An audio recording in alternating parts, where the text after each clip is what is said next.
Hello, here goes your friendly octopus. It is known as Homo politicus. What it does is simple, claw at any issue thrown up by the Nigerian Federation.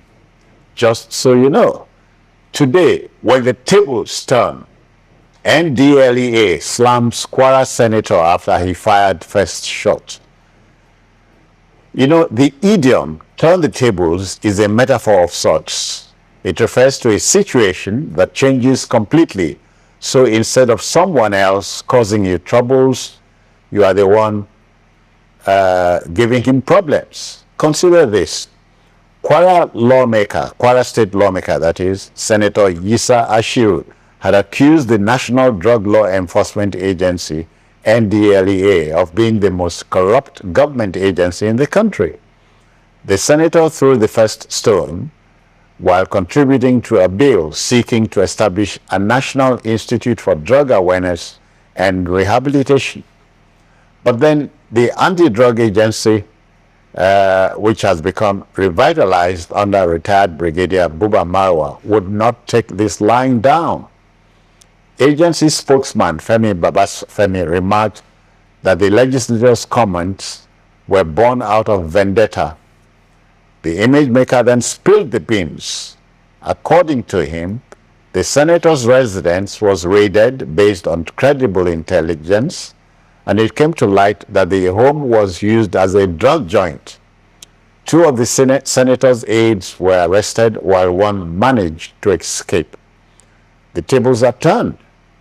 Now, to have a member of the National Assembly, specifically the Nigerian Senate, enmeshed in the illegal drug trade, speaks to the decadence in high and low places, tells the viewer that we are in the throes of an opium epidemic. How did we get here? Shall we have a conversation, please?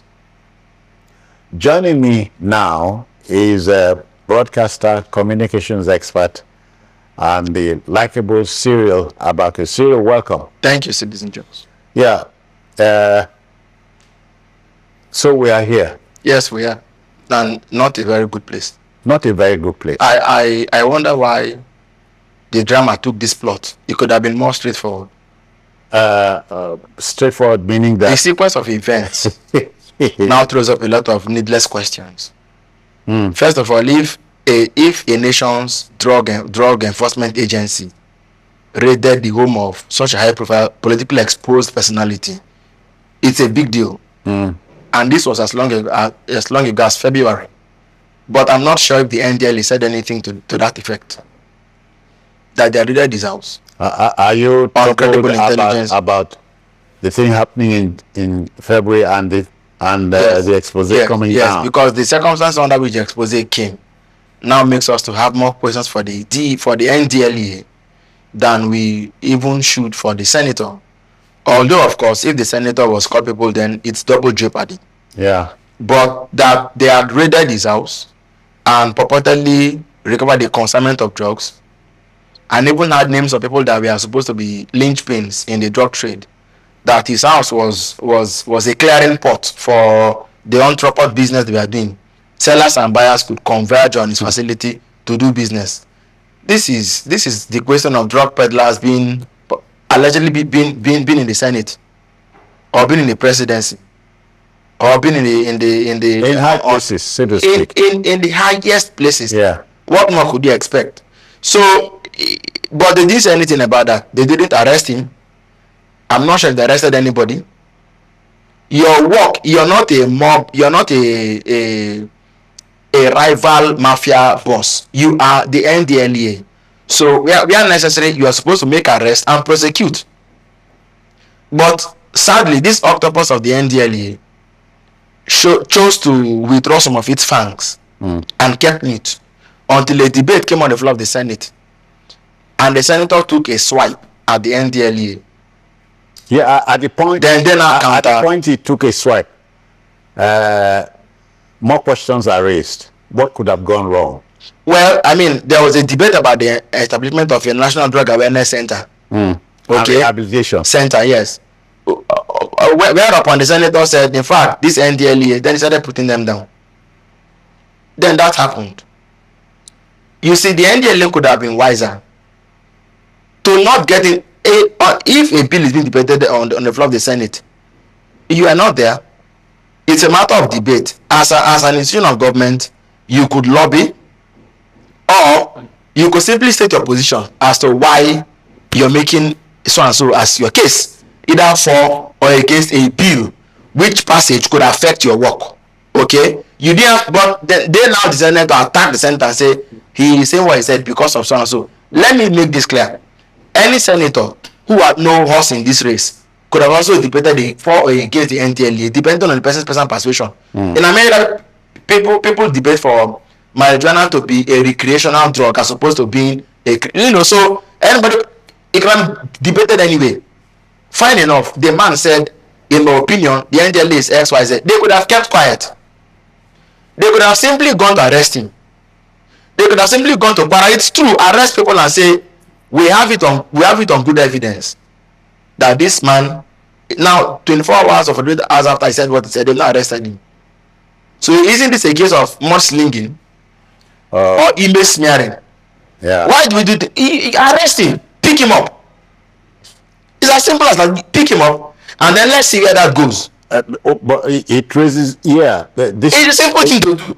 Seriously, this is a time when conspiracy theorists are at work. They are asking if the dalliance between the senator and the DEA had gone awry. Let me even Or you understand what I mean? see what I even think. You have a situation in which a politically, and this is not a light issue, a politically exposed person is a hot potato. You don't touch him anyhow, because he could pull the rock off of your feet. You won't even know when it happened. Now, if the NDLEA, because this is clearly the edge of the knife being blunt now. So if the NDLEA can be blunted this way, this same NDLEA, we saw them about a year or so ago. Yeah. They went and picked Naira Marley. This young man has a reputation. Naira Marley has In fact, they were in the mix of things when Nkuru Mary created Wahala. And Naira Marley was the one they chose to be the ambassador. Rather interestingly. There are the likes of Dari Atalade. You have the likes of, let's even say, Simi and her husband. You even have Fowles. Fowles is supposed to be a bad guy. Yeah. You have a number of these level-headed artists. You left them and went to pick a man who has a reputation. How so? Somehow the NDLEA isn't looking too only for its own office anymore. Yeah. But let me tell the bag further by looking at what I call the opium epidemic. Yes. The epidemic, an epidemic of this sort, is more dangerous than Boko Haram, if you understand. I can tell you, because even Boko Haram requires opium Yes. to be alive. Yes. In the criminal underworld, opium is the life wire of their sustenance. Opium is the holy grail Okay. of their effectiveness.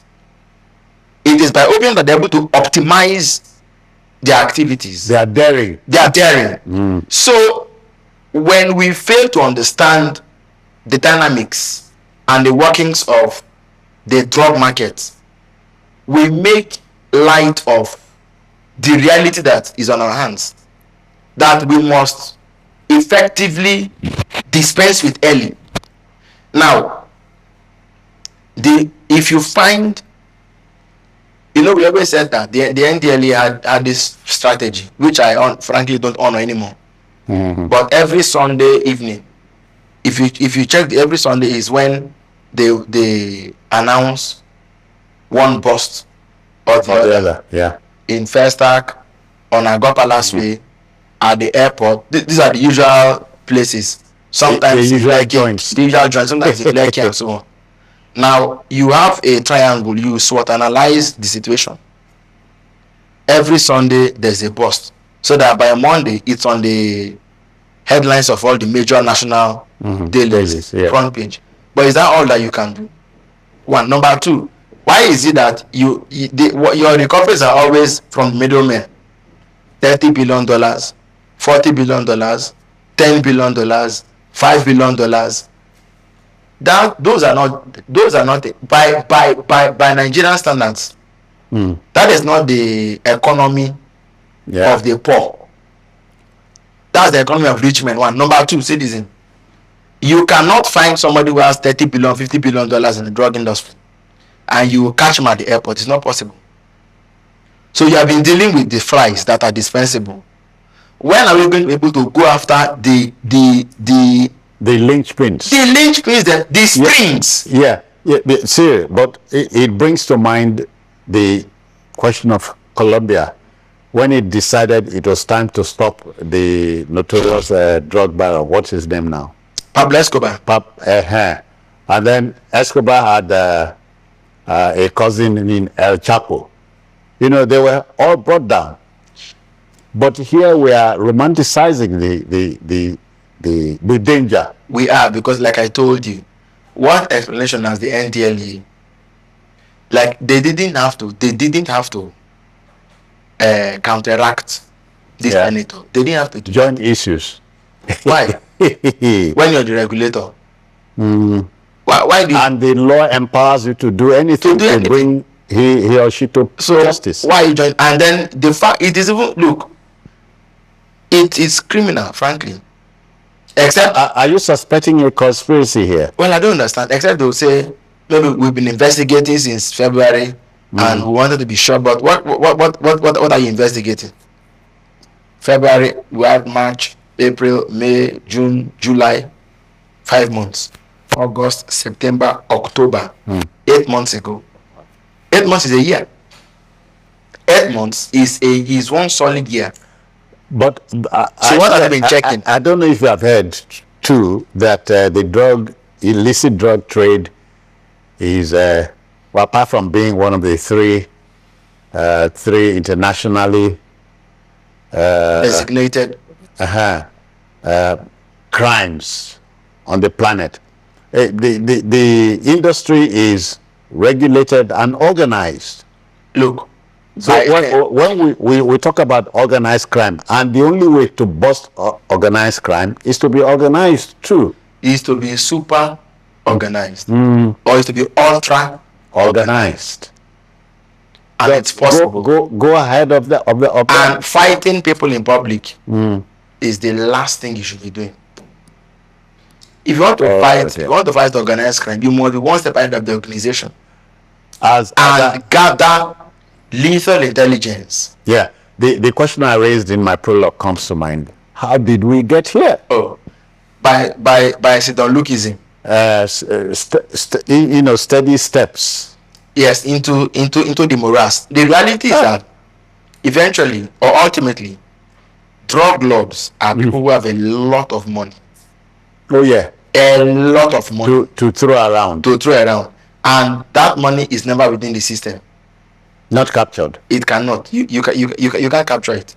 But they have quite a lot of money. I mean, when we mean a lot of money, they have a lot of money to burn. So to compete, this is a state within a state, or a state controlling. Anywhere you see state capture happen, there's drug money involved.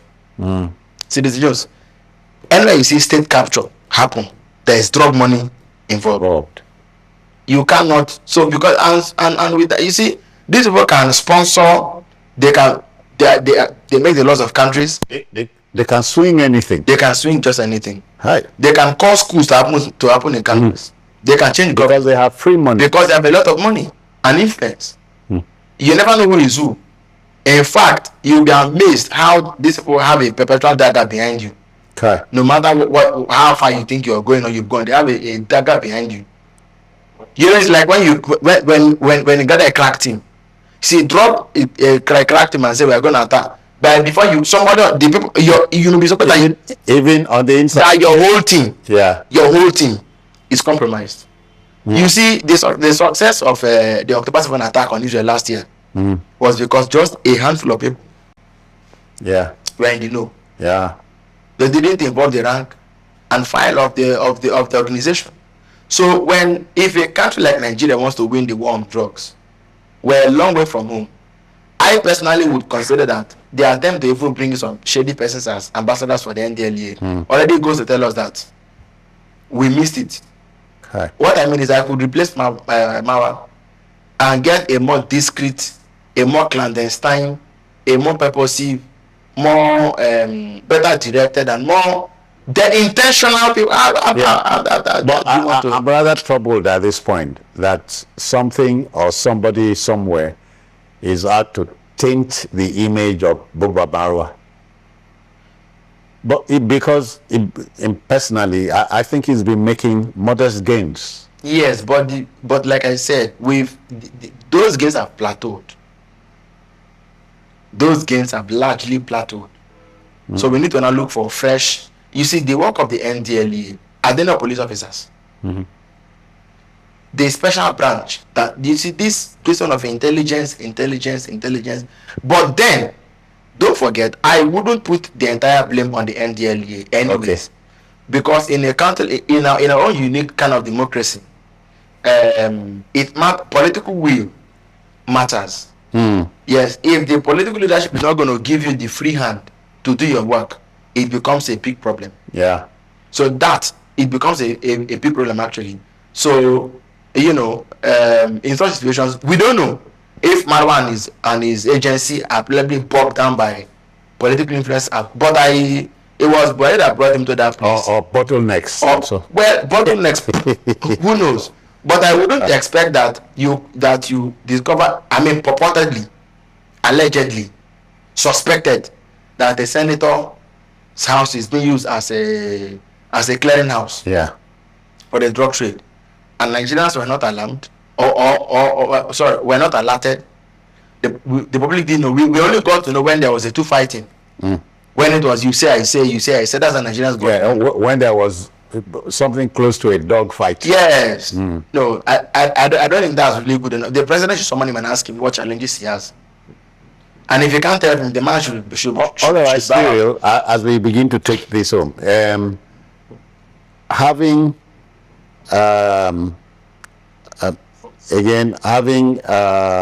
what I call the opium epidemic at this time, it's not good for us, because the youth who we tout to be the future of the country would be largely compromised.